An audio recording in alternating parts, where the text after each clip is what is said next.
does he agree with me that this government is woefully ignoring the very real fears of those operating in the short-term let sector? And is he aware of the case of my constituent Linda, who went to discuss her plight with Paul McLennan, her constituency MSP, and the minister responsible for this policy?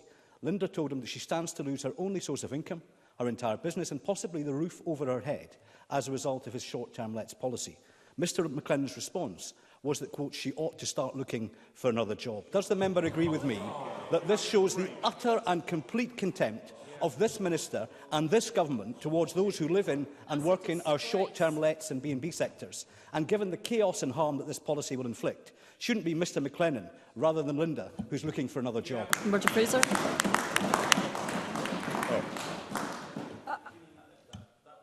Excuse me, the Minister would intervene on the member, not on me. I don't know. Well, I should say to the Minister, who I'll give way to in a second, but I should to the Minister, I met Linda last week, and the story she told me was actually even worse than the one that Mr Hoy has recounted, because not only did apparently Mr McLennan tell her that she should look for another job, subsequently a member of staff said she could go on benefits should she not be able to get a job. Mr McLennan owes Linda an apology. Will he give her one now? Minister Paul McLennan.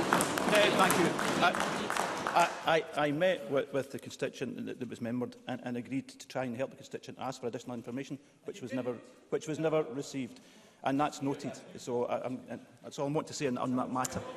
Murdo Fraser. Well, Presiding Officer, no apology from the Minister to Linda for his member of staff telling her she can go on benefits because this government is going to take away her business, Presiding Officer.